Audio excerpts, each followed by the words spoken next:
Hare Krishna. Thank you all very much for being here in time. See what a difference it makes. Yesterday I reminded you and you acted on that reminder. I believe the prasad was earlier today. So everybody took prasad? Did anybody have to skip prasad? Did you skip? Oh, okay. So we'll provide double prasad for you after the... No, you didn't. Okay. So yesterday was the first day of the seminar, 4-day long seminar. And yesterday we discussed about the meaning of the term founder Acharya, and then we went into discussing about the importance of an institution, a spiritual institution, in order to effectively spread Krishna consciousness throughout the world and sustain the spiritual life of the participants. To spread Krishna consciousness effectively all over the world, we need an institution. Without an institution, it won't be possible. And that one very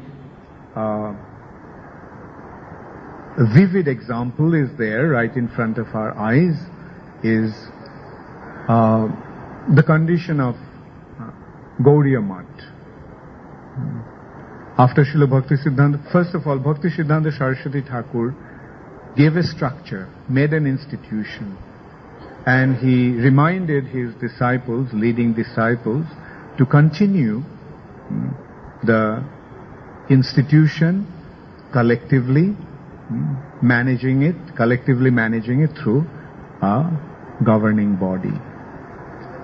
But when they failed to follow that instruction, the institution disintegrated. And when the institution disintegrated, although the individual members are able to maintain their spiritual life, but they haven't been able to effectively preach the mission of Krishna consciousness. We see the wonderful mission that Srila Bhakti Siddhanta Saraswati Thakur established, and the way he was spreading Krishna consciousness during his time throughout India, and his plan was to spread the mission outside of India, and he had a very dynamic vision and a very enthusiastic push. But unfortunately all that disintegrated after his disappearance, and they haven't been able to continue the preaching mission that Bhakti Siddhanta Saraswati Thakur established. And then when Srila Prabhupada went to the West and he decided to, and he set up his preaching program, then we noticed that one of the first things Prabhupada did is establish an institution. And that institution is the International Society for Krishna Consciousness. Prabhupada had that vision that this institution is not just a local, small-time thing, but it is an international institution.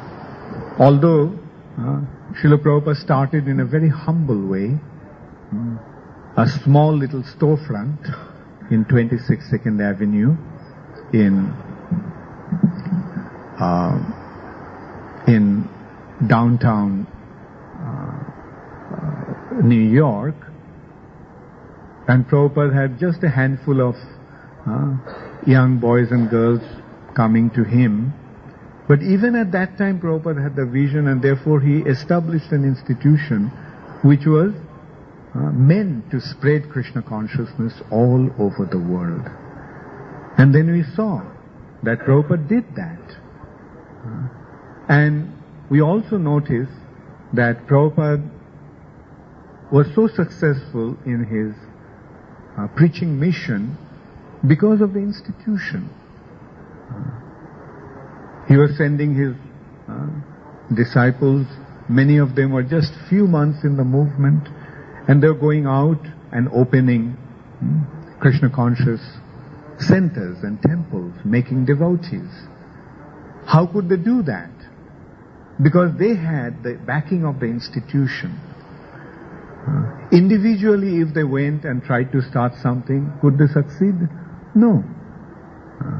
But because the backing was there, and especially they were being empowered by Srila Prabhupada, they could so effectively, so successfully establish Krishna consciousness within such a short time. And it is actually with the help of his young disciples that Srila Prabhupada started to spread this Krishna consciousness movement. Srila Prabhupada knew, and Prabhupada often mentioned, that single-handedly he couldn't do that. And he thanked his spiritual master for sending all these young boys and girls to help him. And Prabhupada was extremely grateful to all of them. Once during Srila Bhaktisiddhanta Saraswati Thakur's Vas Puja, Srila Prabhupada was speaking how his spiritual master sent all these young boys and girls to assist him. Prabhupada always remained grateful to his spiritual master and recognized that it was he who was actually helping him to spread Krishna consciousness. And while speaking that, Srila Prabhupada broke down. Prabhupada broke down crying. So deep was his gratitude towards his spiritual master's help. As a devotee, Srila Prabhupada knew that it is not one man's job. It was not even he who was so wonderfully empowered by Krishna. Even he could not do that. He needed the support of all these devotees. This massive responsibility of spreading Krishna consciousness all over the world must be a collective endeavor. And for this collective endeavor, we need an institution. And when we say, and for the successful continuity of that institution, we need the head of the institution and the structure of the institution. So these are the two most important factors. Sometimes some people claim, some individuals who have left ISKCON and gone away and started something themselves, they sometimes claim that they are actually the real ISKCON. The real ISKCON is where they are. This ISKCON is dead, according to them. But I tell them the definition of ISKCON. What is ISKCON? Where is real ISKCON? Where do you find the real ISKCON? The real ISKCON is where Srila Prabhupada is the founder Acharya and the GBC is the ultimate managing authority. That is ISKCON. So if you can start an organization where Srila Prabhupada is the founder Acharya and that institution is maintained by a GBC, then only you can claim that your institution is ISKCON. So just from this definition, we can understand what is real ISKCON. Real ISKCON is where Srila Prabhupada is the ultimate spiritual head, and this institution is managed, maintained by a collective body of GBC, Governing Body Commission. And this is why, in spite of Srila Prabhupada's disappearance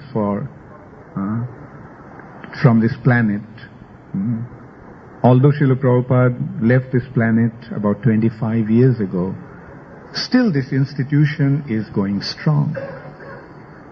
Once a very eminent industrialist, he's a very important, very big personality, very well-known personality. He once told me that he is amazed the structure that Srila Prabhupada created. And he mentioned that generally the spiritual institutions disintegrate very soon after the disappearance of its founder. Like we can see what happened to Rajneesh. After Rajneesh left, he was here. He had a thriving institution. But what happened to the institution after he left? What happened to so many other spiritual institutions that were there? But ISKCON, even after Srila Prabhupada's disappearance, is still going strong. And he mentioned it is because Prabhupada did not appoint one person as the head of the institution. Prabhupada created a governing body. And although there are many attacks and many difficulties and crises in this movement, in last 25 years the movement has seen many, many crises. But still, the movement is there. And not only is there, but this movement is flourishing, expanding, becoming stronger. Why? Because of the structure that Srila Prabhupada gave, a body of collective managers. And he also explained it's because if an individual, generally if you have a head of a structure, and if that individual have difficulties, then the structure will be affected. If there is one person on whom the structure is resting, and if that person falls down, then the whole structure will collapse. But when there is a collective body, no, it's not depending upon the individual. It is actually depending upon the body that is consisting of individuals. So the body is actually the important consideration, not the individuals. And the individuals may come and go, but the body will stay. The members of this body may have spiritual difficulties, and they will be taken care of, or some individuals may even go away, but the concept will not be affected. We have seen, like many individuals after Srila Prabhupada's disappearance had spiritual difficulties, but the GBC didn't become affected. The GBC is intact, and no one is actually, of course, people may have lost their respect for the GBC to some extent because of various reasons. That happens, and that is unavoidable, I would say. But the GBC body is there and it is functioning, and when you come in close contact to the GBC and see how they're functioning, how sincerely they're endeavoring to keep this movement together, then you will see that this is a very, very powerful movement. And this body consists of some very, very sincere individuals. They may not be perfect, but at least they're aspiring for perfection. So Anyway, this was the theme of our discussion yesterday. Now today we will discuss about Srila Prabhupada's special position as a personality. That means Srila Prabhupada's greatness. Who is Srila Prabhupada?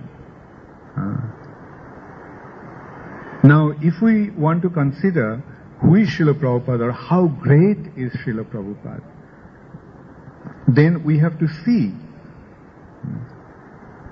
Srila Prabhupada's achievements. How do we recognize a great personality? Think of a great personality, even in the mundane platform. Who will you think of? Okay, the person that immediately comes to my mind is Alexander the Great. Right? Why Alexander is great? Because as a king, as a warrior, he achieved something very, very remarkable. That's why they call him Alexander the Great. Right? So a great personality, his greatness lies in his achievement. Of course, nowadays the scenario has changed. Now people don't become great by their achievements, but they become great by popular vote. And who gets the most maximum number of votes? One who can lie the most. So that is the condition, or that is the state of affairs in demon-crazy society. So, therefore we see nowadays we don't come across any great personality in the mundane sphere. People become great by their popularity, either by vote or by some other means. There are these movie stars, they become popular, they become great. Everybody knows him around the world. Or football player, or pop stars. So this is how the society degraded in the age of Kali.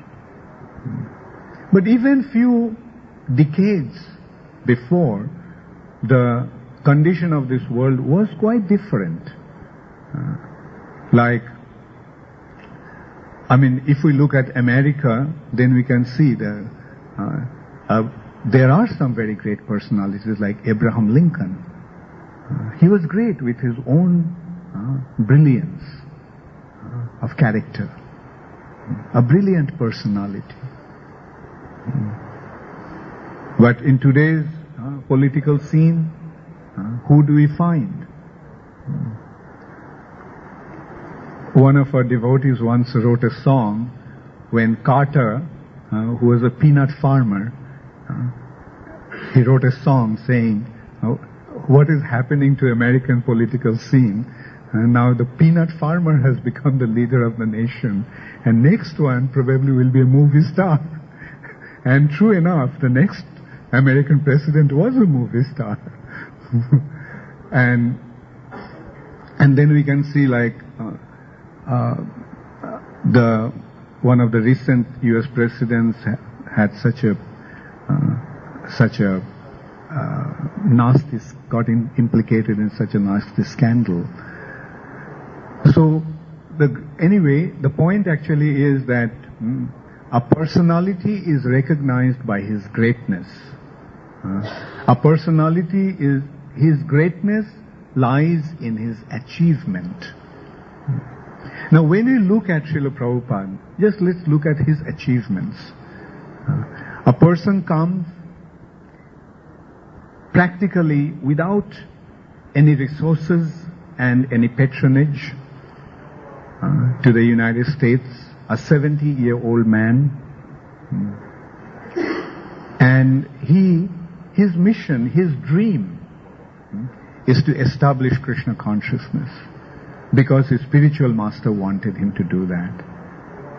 And if we look back to Prabhupada's life, then you can see another brilliant character that shines forth in him is that at the age of 26, he meets his spiritual master.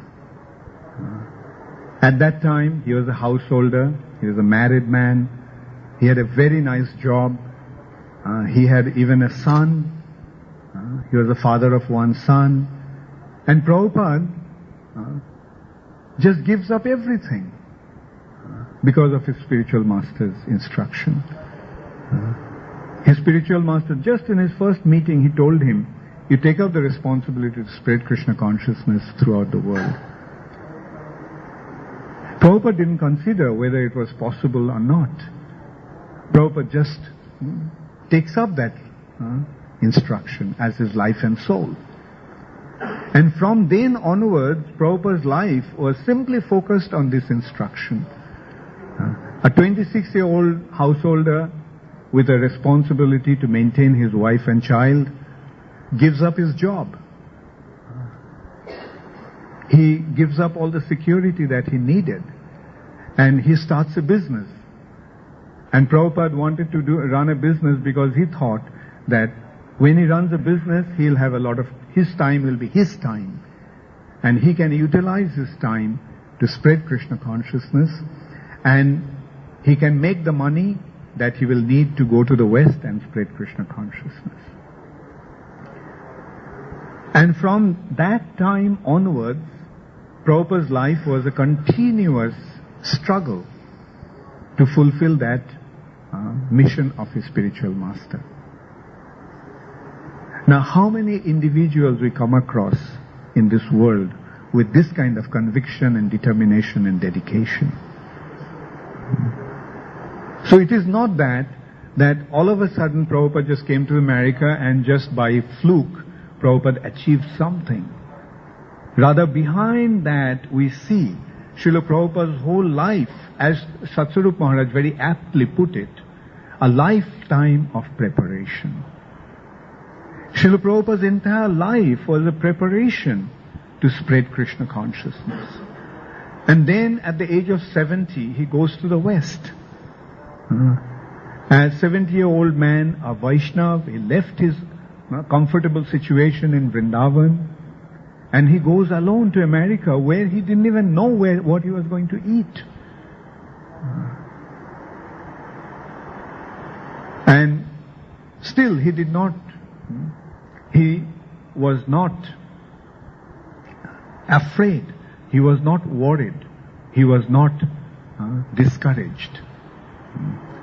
He just went to America and started his mission. And you can well imagine what a big struggle it was for first 1 or 2 years. He didn't have any place to stay. In New York City, Prabhupada was just a guest in a Mayavadi's ashram. Now, anybody can understand how painful it is for a Vaishnav of Srila Prabhupada's stature to compromise with a Mayavadi and stay with him. Of course, I won't say compromise. Prabhupada didn't compromise. Prabhupada was smashing him time and time again. And it was unpleasant. In one hand, they were friends. In one hand, that gentleman was very generous towards Srila Prabhupada and allowed him to come and stay with him. But Prabhupada was smashing him that your Siddhanta is wrong. What you are saying is not right. And he became afraid when he saw that Prabhupada was gaining such popularity among his students. And in a very polite way, he one day asked Prabhupada to leave. And then Prabhupada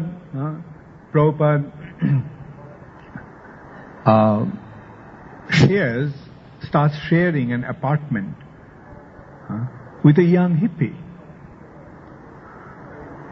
who, by Prabhupada's influence, was becoming rectified or becoming civilized or becoming normal. But then he again went back to his bad habits of drugs, LSD. And then he freaks out. He becomes crazy. on LSD trip. And then he attacked Srila Prabhupada. I mean, can you imagine a 70-year-old man going through all these difficulties? And then we see Srila Prabhupada approaching these young Americans. Also, another interesting thing to note is that Srila Prabhupada first tried to preach to dignified, uptown New Yorkers, like high-class, well-established New Yorkers. And Prabhupada started to go down, finally he ends up in Bowery. I mean, the worst part of New York City.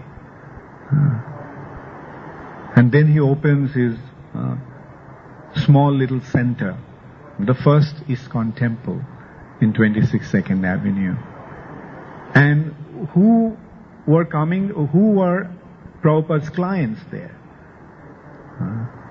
The young hippies, who were wild. But Srila Prabhupada found his candidates among them. They are the ones who actually responded. Now we can also notice one thing, another factor signifying Srila Prabhupada's greatness is that anyone who is aware of the hippie culture at that time knows well that there was a tremendous generation gap. Like anyone above 30 was from another world at that time. Suresha Prabhu, do you agree with that? Yeah. Like it was, they are straight. They are not, I mean, they are from another world. They had nothing to do with those people. Anyone above 30. Because this generation was, say, 25 and below. But here comes Srila Prabhupada, a 70-year-old man, an Indian, and a Vaishnava, a spiritualist. I mean, they had an incredible difference with the people, those who are leading a normal life. They would call them straight. Now look at Srila Prabhupada. He is a person who is a pure vegetarian, who doesn't take any intoxication, who is completely against illicit sex. Now, they have nothing in common. Srila Prabhupada or these hippies of the young Americans at that time didn't have anything in common with Srila Prabhupada. But when they came in contact with Srila Prabhupada, what happened? They became completely transformed. Why? Because they found something in Prabhupada that attracted them so much that they didn't hesitate to offer themselves completely at his lotus feet. Now, doesn't that indicate Srila Prabhupada's greatness? Now, how many 60, 70-year-old person would be able to affect these young individuals like that? And then we find that Srila Prabhupada is spreading Krishna consciousness. We find initially Srila Prabhupada was not very firm in his presentation. Prabhupada was quite flexible. Prabhupada was quite flexible. But then Prabhupada is becoming stricter and stricter. Those days, the young Americans, they would live together and that was their accepted norm. Srila Prabhupada didn't say anything. Okay, you're a boyfriend, girlfriend, fine, you're accepting Krishna consciousness, come chant Hare Krishna. But then Prabhupada tells, it's not right for a boy and a girl to live together. You should get married. And in this way, Prabhupada is establishing the standard of Krishna consciousness without making any compromise.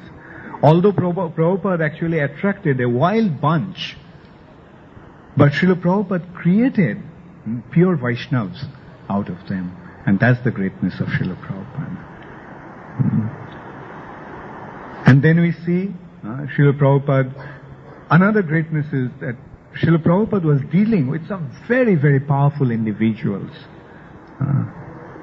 Very powerful individuals, like in the early days, those who came forward and helping Srila Prabhupada, many of them were very, very powerful individuals. But here Srila Prabhupada, a 70-year-old Indian gentleman, is dealing with them with absolute authority. And they are completely, no matter how powerful they were, they all were absolutely surrendered to Srila Prabhupada. And whenever they made a mistake, Srila Prabhupada would blast them. And they would accept Srila Prabhupada's chastisement in such a way that in normal condition, no one would believe that they could behave like that. Like when Prabhupada would chastise them, they would not only accept them, but they would become so much affected. Say, for example, when Prabhupada would chastise somebody, he would start to tremble. Can you imagine a young, independent, American is trembling, being chastised by Srila Prabhupada? Those who are not afraid to face any situation, who didn't care about their family, their parents, their relatives, their father's bank account, they didn't care for anything. In front of Srila Prabhupada, they were just like a bunch of young kids. To give an example, how Prabhupada, how powerful or how heavy Srila Prabhupada was. Once in Los Angeles, the two leaders made a very big mistake. They made a blunder. And Srila Prabhupada came to Los Angeles, and Srila Prabhupada called them in his room, and Prabhupada just blasted them for 15-20 minutes. And then Prabhupada said, "Now you can go." But they couldn't go, because they couldn't get up. They were kind of, they became stupefied by being chastised so heavily by Srila Prabhupada. Then Prabhupada screamed, "You get out of here." And then they walked out of the room on 4 legs, on their hands and knees. They didn't have the strength to stand up and walk. That's how heavy Srila Prabhupada was. And these young boys and girls accepted this heaviness. So that shows how much love and how much surrender they had for Srila Prabhupada. Now, why does one develop this kind of attitude towards somebody? Because of their love. And how does one develop such a love for someone like him? Because of the greatness of that personality. Then the real greatness of Srila Prabhupada comes in or becomes manifest in the way Srila Prabhupada spread Krishna consciousness all over the world. Is there any precedence or is there any record in the history of propagation of a spiritual movement to that extent in such a short span of time? Can anybody think of any? Now, let us consider 500 years back, Sri Chaitanya Mahaprabhu makes a prediction that this Krishna consciousness movement would spread in every town and village all over the world. Now,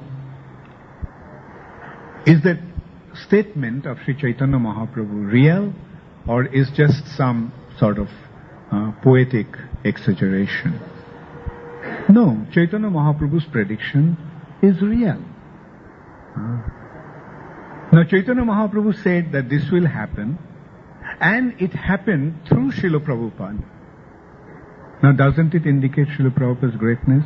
The real greatness of Srila Prabhupada is Srila Prabhupada has been empowered by Sri Chaitanya Mahaprabhu. Now can you imagine what kind of greatness it is when one becomes empowered by the Supreme Personality of Godhead? Now let's try to analyze this expression, empowerment. What it actually means. Say for example, a billionaire tells you that you can represent me and I am assigning you with this responsibility and go out and do it. Whatever is needed, just don't worry. I am behind you. Can you imagine what kind of power that person will have? That means he has the backing of $1 billion behind him. Isn't it? On his own, probably he is not able to do anything. But when a billionaire assigns him with a responsibility and tells him or empowers him that go ahead and do it for me. Right? So that means all that resources that this man has is behind him. Now Chaitanya Mahaprabhu said that Krishna consciousness movement would spread all over the world, and then Srila Prabhupada comes and makes it happen. Then can you imagine what kind of empowerment he had when the Supreme Personality of Godhead is actually empowering him? That means the potency of the Supreme Personality of Godhead is behind him. Srila Prabhupada often used to say also that people talk about miracles. People talk about miracles. They're so excited about miracles.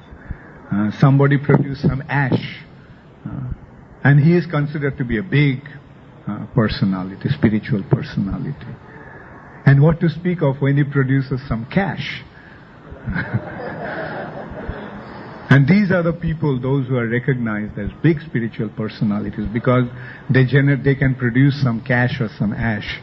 But Srila Prabhupada used to say that let them match what I have done. I made devotees of Krishna all over the world. The young boys and girls from the West who are addicted to so many bad habits, they have given up all their bad habits and they have become completely engaged in serving the Supreme Personality of Godhead. Now this is the biggest miracle. What does miracle mean? An unusual act. And how this unusual act was possible? Because Srila Prabhupada was empowered by the Supreme Personality of Godhead. Chaitanya Mahaprabhu himself mentioned that Krishna Shakti Bina Nahe Tar Pravartan. That Krishna consciousness movement cannot. Consciousness was spreading in an inconceivable way. Chaitanya Mahaprabhu would go, stay in somebody's house, some Brahmana's house, and that person, that Brahmin in whose house Mahaprabhu would stay, that Brahman would become empowered and become a pure devotee. The people who would come to see Sri Chaitanya Mahaprabhu will become empowered and they will become pure devotees. Now when they would go back to their respective places, the people who would come and see them, they would become empowered and become pure devotees. So this is how Krishna consciousness was spreading during Chaitanya Mahaprabhu's time. And there it has been mentioned that Krishna consciousness movement can spread in this way only by being empowered by Krishna. And Bhaktivinoda Thakur says that this empowerment takes place through two potencies of Krishna, Ladini Shakti and Sandhini Shakti. The eternity and pleasure potency. So these are the two potencies that empowers one to become a pure devotee of the Lord. They become so absorbed in thinking about the Supreme Personality of Godhead. They become completely linked up with the Supreme Personality of Godhead, and the potency of the Lord flows through them. And as a result of that, whoever comes in contact with that personality becomes spiritualized. Now, didn't that happen when Srila Prabhupada was here? Whoever came in contact with Srila Prabhupada became a devotee. Whoever accepted Srila Prabhupada's teachings became purified. Now, there have been many individuals who have been empowered by Krishna and spread Krishna consciousness, but where is an example of anyone spreading Krishna consciousness the way Srila Prabhupada did? Within the short span of 10 years' time, spreading this movement all over the world. Where is such an example? And so we have to understand that Sri Chaitanya Mahaprabhu specifically sent Srila Prabhupada to fulfill his prediction. Now, Srila Prabhupada knew that he won't be here for very long, and Prabhupada saw the need of continuity of this movement. And therefore Srila Prabhupada established this International Society for Krishna Consciousness. And Prabhupada structured this movement in such a way that it would effectively spread Krishna consciousness throughout the world for a long period of time, for thousands of years to come. Of course, now it's up to us, the members of ISKCON, to hold this society together. It's up to us whether we will protect the society or whether we'll destroy the society. It's up to us. But obviously, we don't want to destroy. The sincere devotees want to protect this movement and want the Krishna consciousness to spread throughout the world effectively through this movement. So, Srila Prabhupada created ISKCON, and although Srila Prabhupada disappeared from this planet, Srila Prabhupada is still present through this International Society for Krishna Consciousness. Now let us consider the purpose or meaning of this statement. A spiritual master is present in two ways. Through his vapu, through his physical form, and through his vani, through his instructions. Now, Srila Prabhupada knew that he won't be here for very long. And we saw Prabhupada stayed only up to 1977. He went to America in 65, and in 77 November he left the planet. He established, if we consider that he established ISKCON in 66, Prabhupada was here only for about 11 years, propagating Krishna consciousness personally. But then Srila Prabhupada organized this International Society for Krishna Consciousness, and it is through this institution that this movement is going to go on. And Srila Prabhupada wanted that we recognize his presence through this institution of ISKCON. There are instances when Srila Prabhupada mentioned that ISKCON is his body. And if we even consider Prabhupada's Vani, for that we can see Prabhupada has given the books. And the books are there. Srila Prabhupada is present in his books. And it is on the foundation of these books that this institution is established. So in this way, through his books and through this institution of ISKCON, that Srila Prabhupada is still present. But it is important for us that we recognize Srila Prabhupada's presence through this arrangement that His Divine Grace has made. Can somebody get me some water? That His Divine Grace has made. So, we can consider that, like when, after Srila Prabhupada's disappearance, I used to see that many devotees used to lament that if I joined 1 year earlier, I could have met Srila Prabhupada. If I joined 3 years earlier, I could have met Srila Prabhupada. If I joined 10 years earlier, I could have met Srila Prabhupada.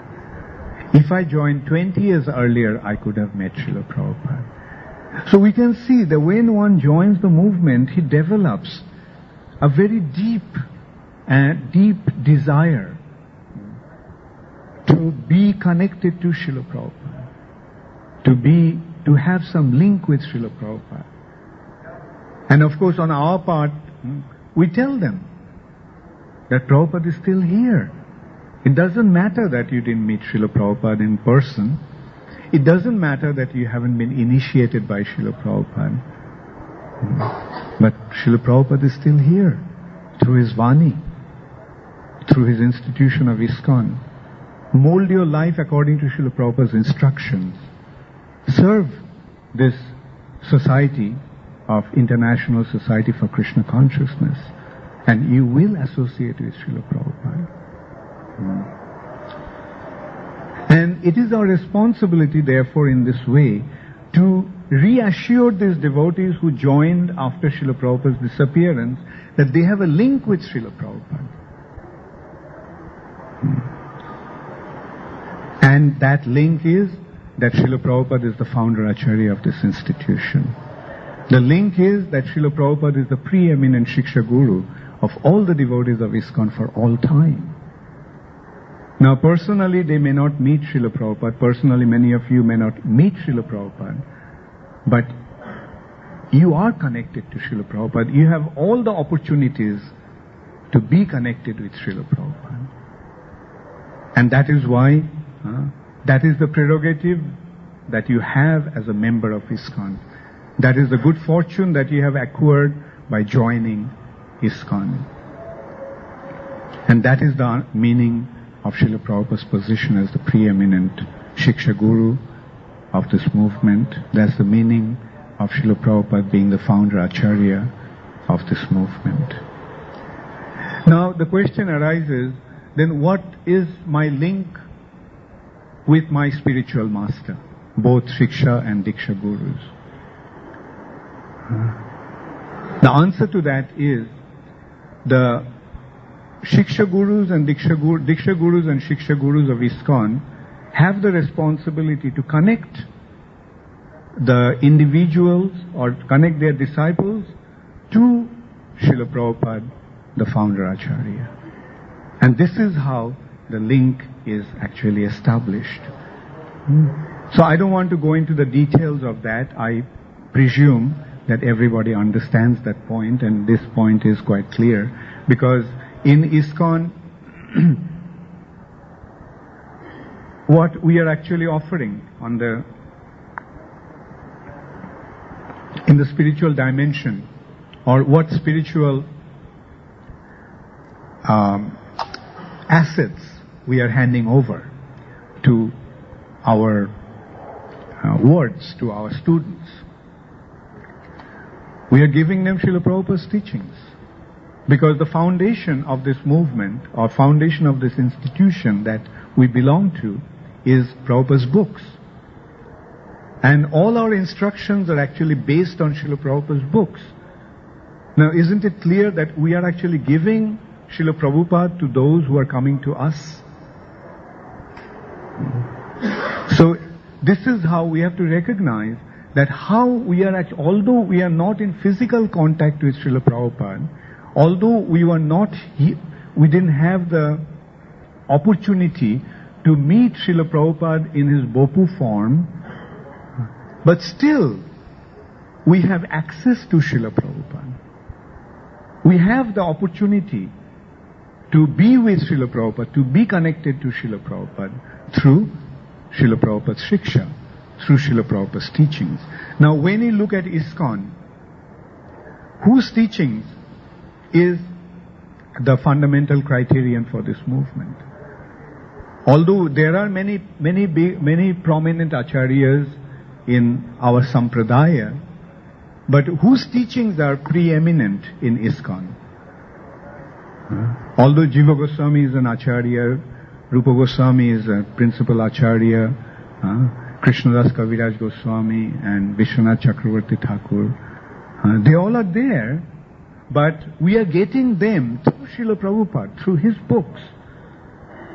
Now, ISKCON is exclusively founded on Srila Prabhupada's teachings.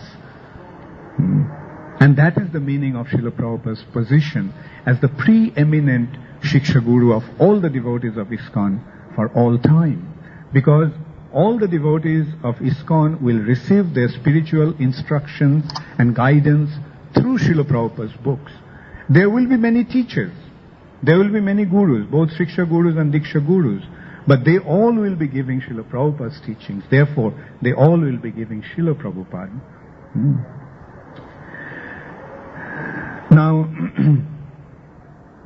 so in this way, through ISKCON, one is still getting Srila Prabhupada being sheltered and guided. Now, I'll tell you a story, a beautiful story, that how Srila Prabhupada is still preaching books. One godbrother of mine once told me that he was preaching in the Canadian prairies. The Canadian prairies are practically no man's land. Like there is nothing. And somehow he ended up there. I don't know how he ended up there or why he ended up there. But then he found found a log cabin and a couple living in that log cabin. So he knocked at the door, and they invited him to come in. And when he went in, he found an altar with Gaur Nitai and Prabhupada's books, and they were chanting and they were practicing Krishna consciousness. So he asked whether they were devotees. He thought they probably they're devotees and they left the temple and now living there. But they admitted that they didn't have any contact with ISKCON directly.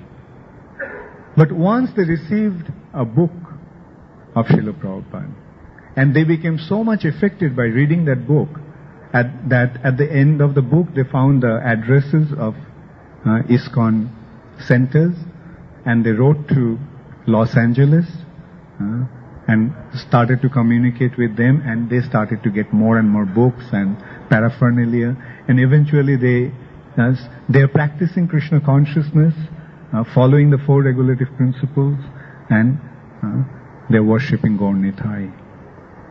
Now, isn't it a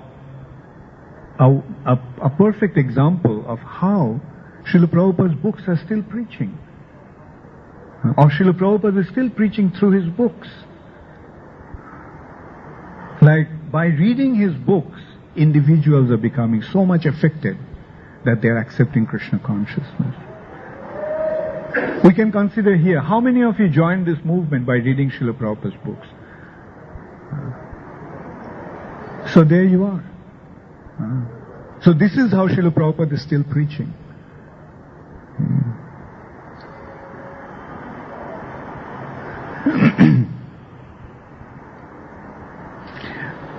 Okay. Now, Srila Prabhupada's position as the founder Acharya, if we want to put it like in the context like preeminent Shiksha Guru, like we can draw a parallel from Ramanuja Sampradaya. How many of you are aware of Ramanuja Sampradaya? Okay, those who do not know, there are 4 Vaishnav Sampradayas. How many of you know that there are 4 Vaishnav Sampradayas? Okay, all of you know mostly.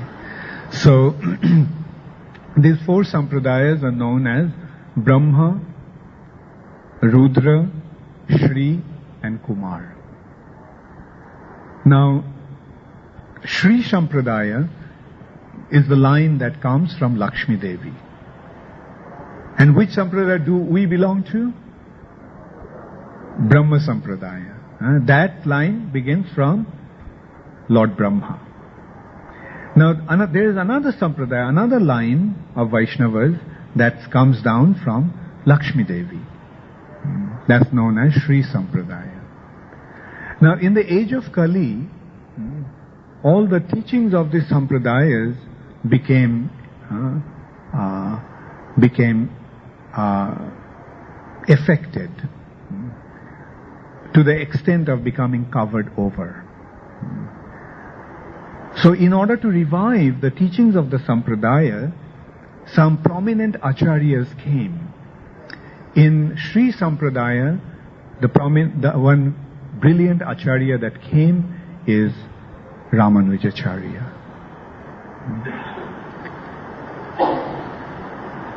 Similarly, in Brahma Sampradaya, it was Madhvacharya. Then, in Kumar Sampradaya, it was Vishnu Swami. In Kumar Sampradaya, it is Nimbarkacharya. And in Rudra Sampradaya, it's Vishnu Swami. These are the 4 Acharyas who revived the teachings of their Sampradaya. Now, Ramanujacharya came in the Sri Sampradaya, and he most brilliantly defeated Shankaracharya's Mayavad philosophy and established the Vaishnava Siddhanta. So Ramanujacharya's position in his Sampradaya is so firmly established that he is recognized as the Sampradaya Acharya, or a prominent Acharya in that Sampradaya. And in a way you can say that Ramanujacharya is a founder Acharya of the Ramanuja Sampradaya. Like yesterday, as I mentioned, a founder Acharya means one who founds, who establishes a spiritual institution through which the teachings of the Sampradaya flows. So Ramanujacharya did that. Like therefore, still today, although Ramanujacharya appeared about 1,000 years ago, still today this Sampradaya is known as Ramanuja Sampradaya. It is Sri Sampradaya, but it is known as Ramanuja Sampradaya. It has been named after Ramanujacharya. And in Ramanuja Sampradaya, although there are many Acharyas coming in the disciplic succession, but Ramanujacharya's position is established as the founder Acharya. And according to their description, Ramanujacharya has been described as the Uddharak Acharya. Uddhar means to deliver. So Ramanujacharya is the deliverer Acharya. And the other Acharyas in the line of Ramanuja Sampradaya is known as Upakarak Acharya or benefactor Acharyas. So these, there are many gurus, many Acharyas, naturally with time there will be, but they all are actually taking their disciples. They have the responsibility as a representative of that Sampradaya or representative of the institution to take their disciples to Ramanujacharya. And Ramanujacharya is considered to be Uddharak Acharya, deliverer Acharya. And what Ramanujacharya is doing, the gurus are bringing their disciples to Ramanujacharya, and Ramanujacharya is delivering them. That is, he is taking them to Radha Krishna, or Lakshmi Narayan in their case. Now this point has been very brilliantly and very succinctly described by Srila Narottam Das Thakur through poetry. The translation, I'll just read the translation. It reads, I heard from the saintly persons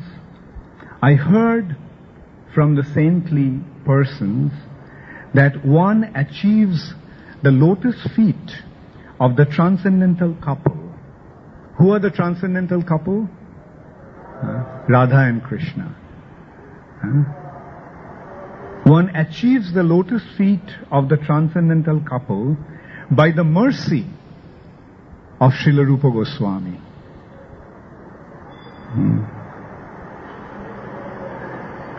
O Sanatan Goswami and all the associates of Sri Chaitanya Mahaprabhu, please fulfill my desire to receive the mercy of Srila Rupa Goswami. One who takes shelter of his lotus feet is a great soul. When will my Lord Lokanath Goswami, who is his spiritual master, Diksha Guru of Srila Narottam Das Thakur is Lokanath Goswami. So he's saying, when will my Lord Lokanath Goswami take me along with him and offer me at the lotus feet of Srila Rupa Goswami? Now consider, Lokanath Goswami is a pure devotee, an associate of Sri Chaitanya Mahaprabhu, and he is a disciple of Lokanath Goswami, Narottam Das Thakur. And probably many of you know the story how Lokanath Goswami took a vow not to give initiation to anybody. And Narottam Das Thakur forced him in such a way, or rather he was so adamantly holding on to this desire to take initiation from Lokanath Goswami that finally Lokanath Goswami gave him initiation. And he was his only disciple.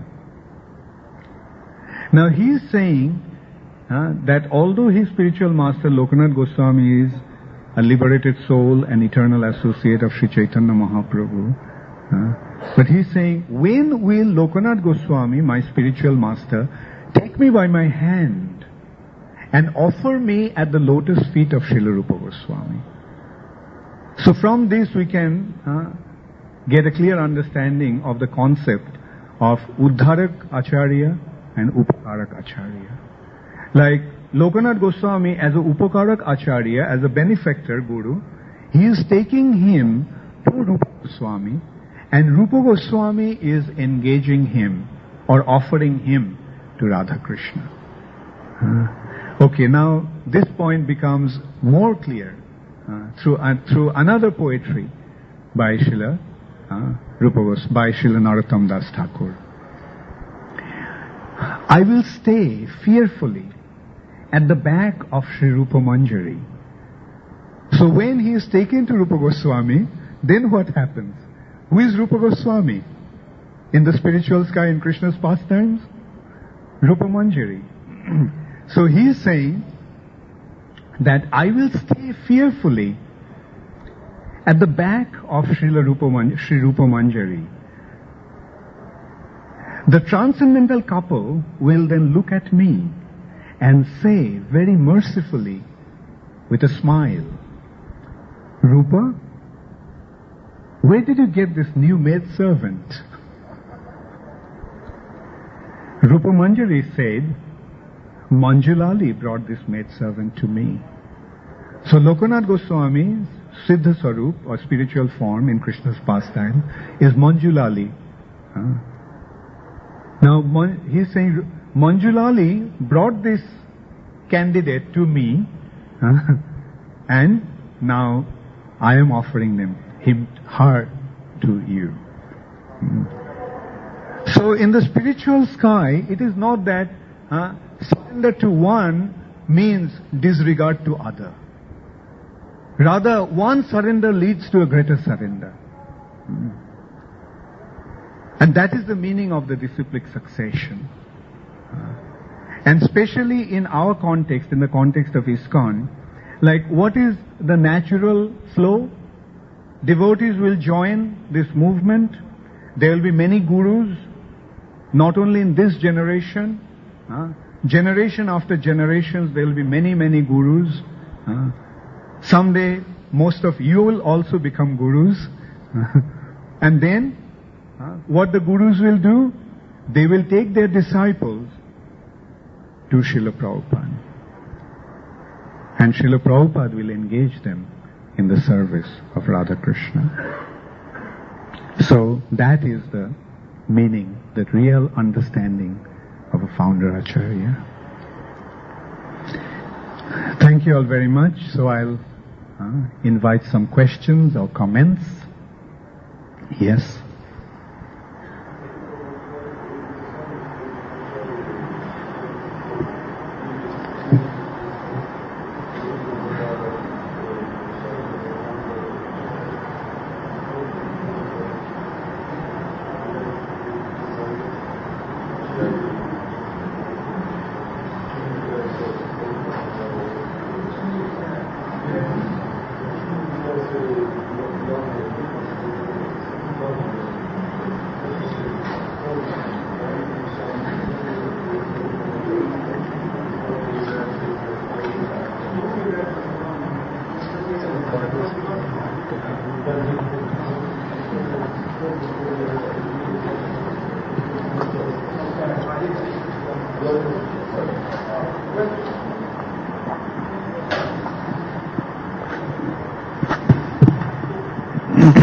The question is, Rupa Goswami is only Manjari. There are other gopis, there are other devotees like Svarup Damodara. Why we always make significant Rupa Goswami? Yeah, mainly because, you see, our line, this line, is the line of Rupanuga Gauriya Vaishnavas. So in this line, Rupa Goswami is the founder Acharya, so to say. Therefore, they are all going through Rupa Goswami. Say, for example, Narottam Das Thakur. And you see, in this, okay, let me give you some understanding of the spiritual structure. You see, Krishna and Radha and Krishna are there in the spiritual sky. And then there are prominent gopis and cowherd boys, right? And they have their groups. Like, say, for example, Lalita Devi has a group. Vishakha has a group. Similarly, Rupa Manjari has a group. And they are known as Juthopati or Jutheshwari. For a female, it is Jutheshwari. So the group leader, you can say. So the group leader, there is one group leader and many members in the group. And they all are rendering service through the group leader. Right? So Rupa Goswami is one, or Rupa Manjari is one such Jutheshwari. And in our case, who is our Juthapati? The group leader? Srila Prabhupada.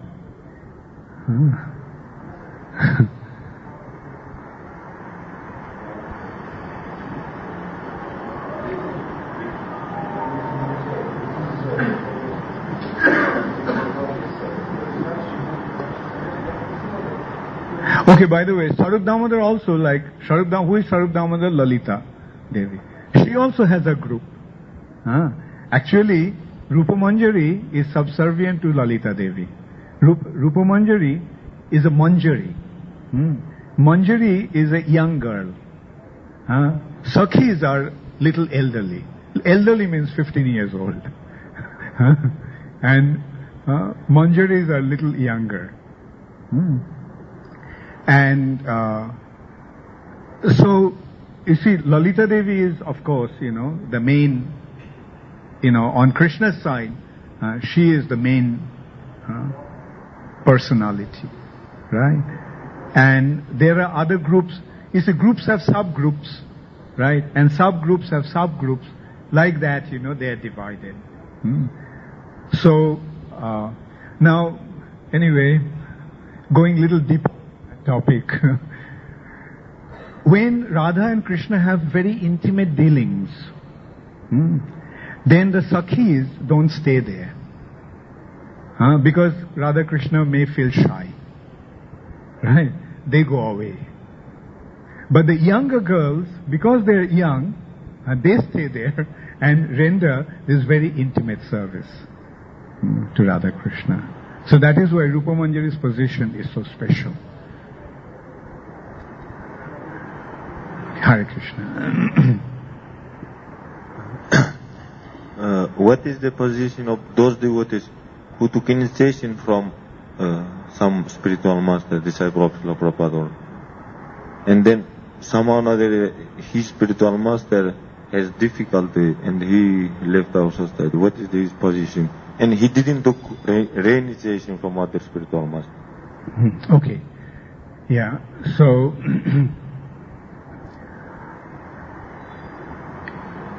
you see, if we look at it in this context, that the spiritual masters accepted disciples to take them to Srila Prabhupada, then even though they may have spiritual difficulties, the disciples wouldn't be affected because they know that their main shelter is actually Srila Prabhupada. But the trouble starts when the disciples are made to believe that their spiritual master is everything.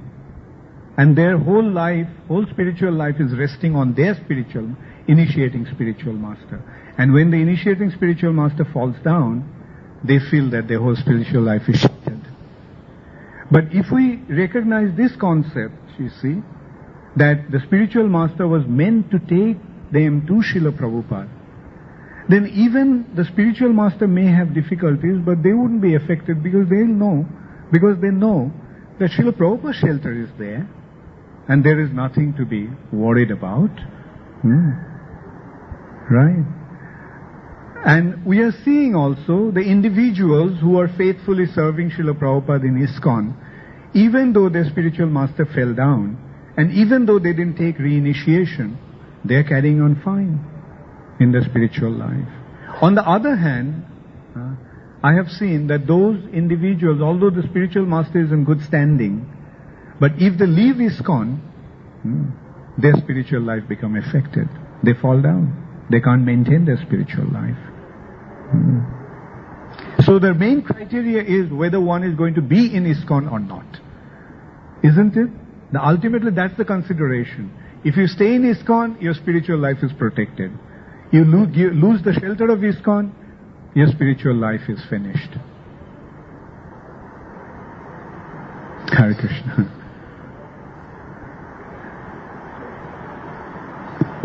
Hare Krishna. Often we hear that ISKCON is the body of Prabhupada and BBT is the heart of Prabhupada. What about it? ISKCON is the body of Srila Prabhupada and BBT is the heart of Prabhupada. I see, yeah. I like it very much. Yeah. Yes, you can say that because the transcendental knowledge that comes from Srila Prabhupada's heart is there in his books. Right? So his books are actually carrying the spiritual potency of Srila Prabhupada, spiritual mercy of Srila Prabhupada.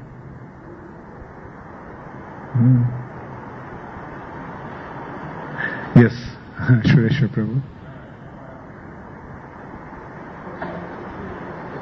That story of the Canadian fairies, where they were reading Prabhupada's books and they just became devotees by the book. Someone could take that as evidence that there really is no need for any other guru. Okay. Yeah, good point. Good point. You see, these are some exceptions, right? But exceptions doesn't become the rule. See, unfortunately they didn't have the association of devotees, and by chance they came across Srila Prabhupada's books and they took to Krishna consciousness. But that doesn't mean that when the association of devotees are available, we should not take advantage of it. Right?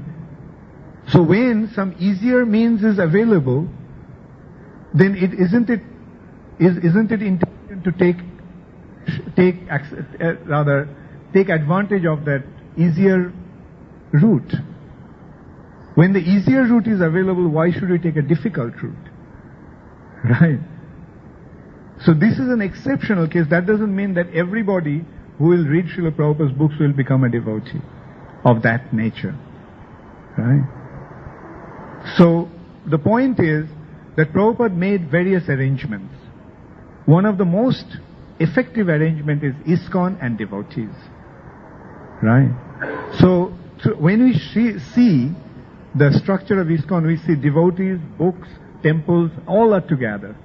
Right? And so that is the general arrangement by Srila Prabhupada. But in some cases we'll see that just by coming in contact with Srila Prabhupada's books, individuals will become devotees.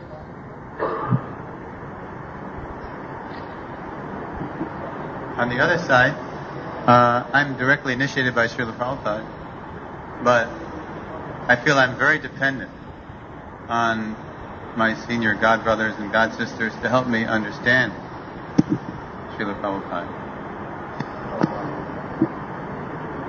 It's a paradox that Prabhupada directly initiated me. Yeah. But I almost feel... So spiritual life doesn't mean that, if we are initiated by Srila Prabhupada, we all become pure devotees. Yeah. Right? So, in spite of a rather initiation, Prabhupada used to say, is the beginning. But then, Prabhupada is providing the arrangement of sadhu sangha, bhajana kriya, etc. Rendering the opportunities to render service, practice sadhana bhakti.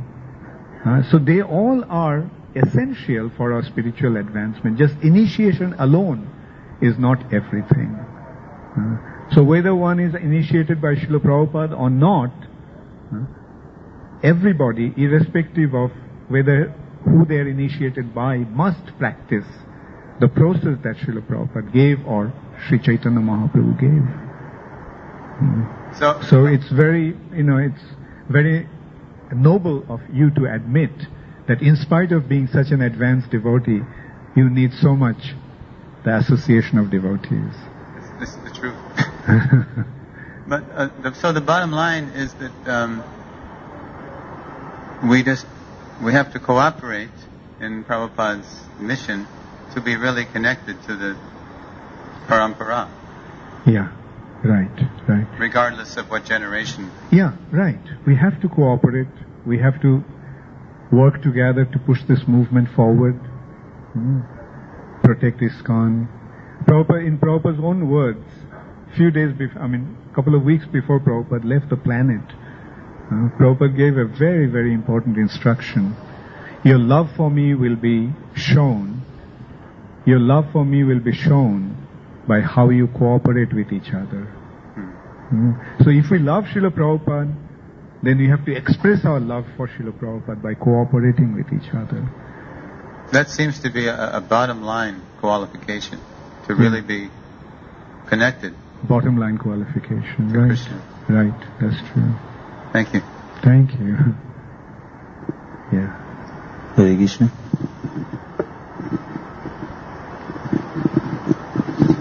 Hare Krishna Maharaj. Maharaj, Srila Prabhupada gave us principles, and we see that at the beginning he was being lenient, and gradually he became more and more strict. The principles were the same, but the details changed. And now sometimes we find controversies between what Srila Prabhupada gave as details and what we want to implement as details, as being a progression, because we are now not so new anymore. So we should progress, we should become more perfect and more culturally developed. And so, what is the limit between what we should change in terms of details and what we should keep as Prabhupada's main, desire for us? Well, Prabhupada was lenient in the beginning just to attract them to Krishna consciousness.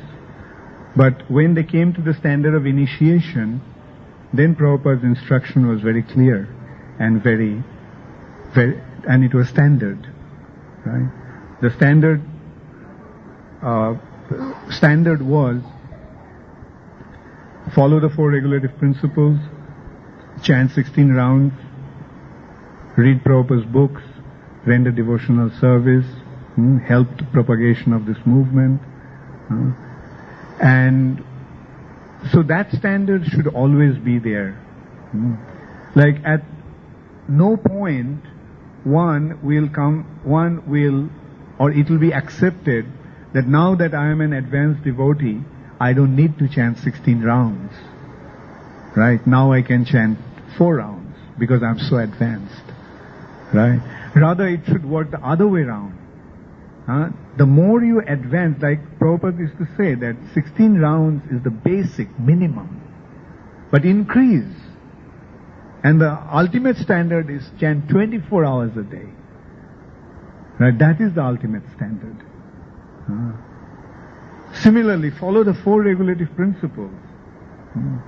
And as we advance, then these 4 regulative principles becomes more and more defined. And then the final point actually is, you see, in spiritual life, we do not set the standard ourselves. Right? The spiritual master sets the standard. Right? And we will see the standard through the authority of structure of ISKCON. They will establish the standard. Right? They will engage us in our service. And then, if we are if some are in household life and they are not so closely connected to the temple, then they will get the guidance from Srila Prabhupada's books and association of senior devotees. Right?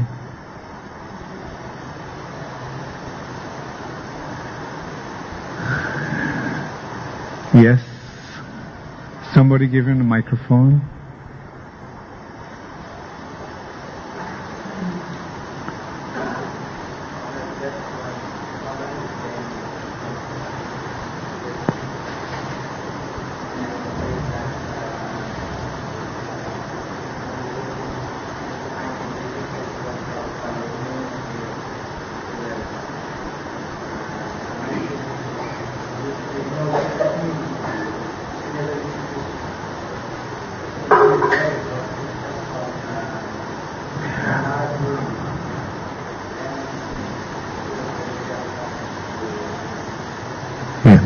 Well, I think I'll correct this point.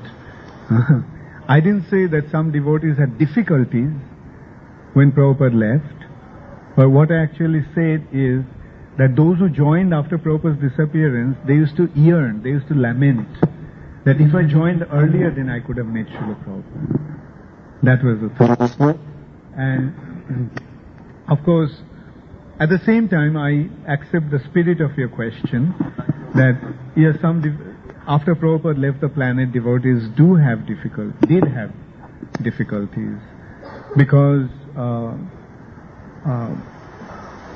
Prabhupada's physical presence was not there, Prabhupada's direct guidance was not there, and the example that you are drawing, like Rukmini didn't feel the the absence of Krishna. Right? She never missed. Yeah. Right. So we have to understand that her position is very, very advanced.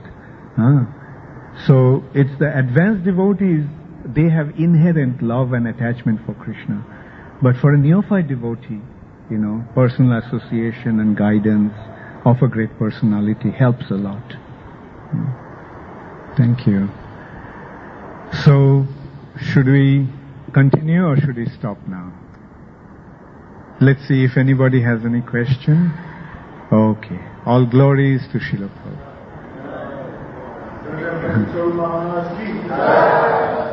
Srila Prabhupada ki.